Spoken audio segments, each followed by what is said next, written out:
Assalamualaikum warahmatullahi wabarakatuh. Yang terhormat Bapak Mujibur Rahman selaku dosen pengampu moderasi Islam dan teman-teman yang berbahagia. Halo teman-teman, saya Regina Aryani dengan NIM 21411040212 dari kelas 1 PAIB akan menjelaskan tentang konsep dasar pendidikan moderasi Islam. Keragaman dalam beragama itu niscaya tidak mungkin dihilangkan. Ide dasar moderasi adalah untuk mencari persamaan dan bukan mempertajam perbedaan. Jika dikolaborasi lebih lanjut, ada setidaknya 3 alasan utama mengapa kita perlu moderasi Islam. Yang pertama, salah satu esensi kehadiran agama adalah untuk menjaga martabat manusia sebagai makhluk ciptaan Tuhan, termasuk menjaga untuk tidak menghilangkan nyawanya. Itu mengapa setiap agama selalu membawa misi damai dan keselamatan untuk mencapai itu. Agama selalu menghadirkan ajaran tentang keseimbangan dalam berbagai aspek kehidupan. Agama juga mengajarkan bahwa menjaga nyawa manusia harus menjadi prioritas. Menghilangkan satu nyawa sama artinya dengan menghilangkan nyawa keseluruhan umat manusia. Moderasi beragama menjunjung tinggi nilai kemanusiaan. Dan yang kedua, ribuan tahun setelah agama-agama lahir, manusia semakin bertambah dan beragam, bersuku-suku, berbangsa-bangsa, beraneka ragam warna kulit, tersebar di berbagai negeri dan di wilayah. Seiring dengan perkembangan dan persebaran umat manusia, agama juga turut berkembang dan tersebar karya-karya ulama terdahulu yang ditulis dalam bahasa Arab. Tidak lagi memadai untuk mewadahi seluruh kompleksitas persoalan manusia. Definisi moderasi Islam. Moderasi Islam atau moderasi beragama itu adalah usaha untuk memelihara dan mengembangkan fitrah manusia serta sumber daya manusia, dan dengan menjalankan ajaran agama Islam secara absolut dan adanya pengakuan atas keberadaan pihak lain.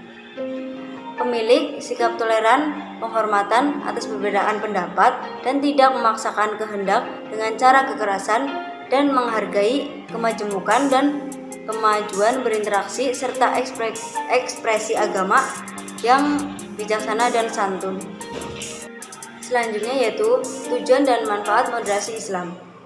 Tujuan pembuatan kebijakan penguatan moderasi beragama pada dasarnya untuk mewujudkan ketertiban dalam masyarakat beragama, melindungi hak pemeluk agama dalam menjalankan kebebasan beragama, mewujudkan kesejahteraan umat beragama. Sedangkan manfaat untuk diri kita sendiri salah satunya menemukan sikap toleransi pada diri sendiri sangatlah penting, bukan hanya untuk diri sendiri akan tetapi juga buat orang lain. Juga karena dengan toleransi juga akan menciptakan sebuah kerukunan dalam kehidupan sehari-hari. Apalagi kita sebagai mahasiswa harus memiliki rasa toleransi yang tinggi, meskipun tidak banyak disampaikan karena keterbatasan waktu. Landasan normatif moderasi Islam.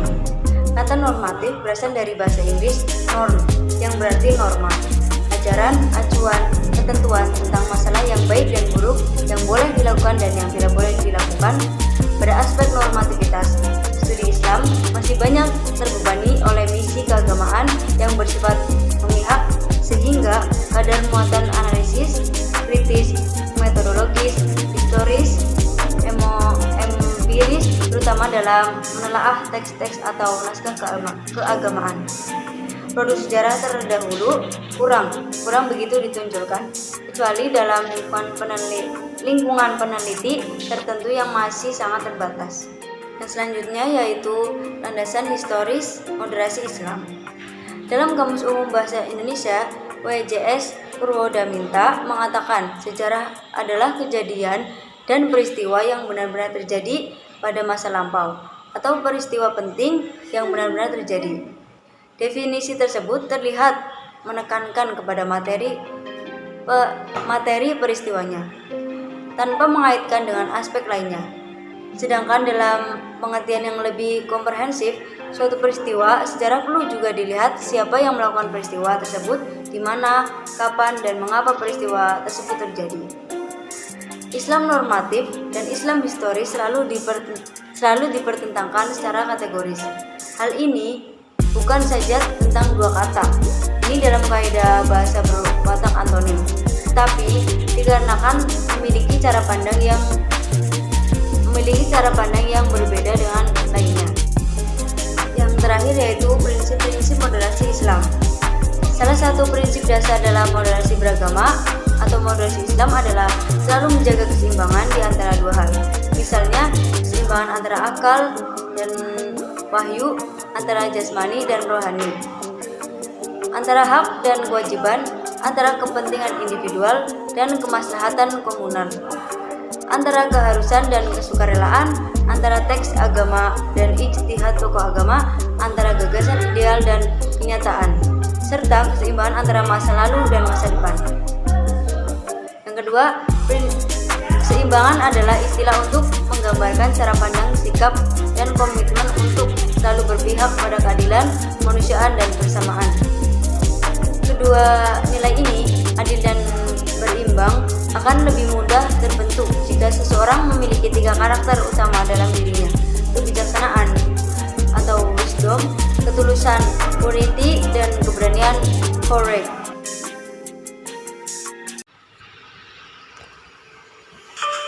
Di mata dunia, Indonesia dikenal sebagai negara yang memiliki beragam budaya, keyakinan, dan perbedaan warna kulit.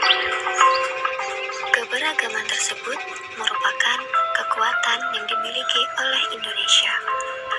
Namun, dalam implementasinya, dinamika ekspresi keberagaman di era demokrasi terkadang berpotensi memunculkan ketegangan dan konflik antar masyarakat, antar umat beragama, atau bahkan antar internal umat beragama.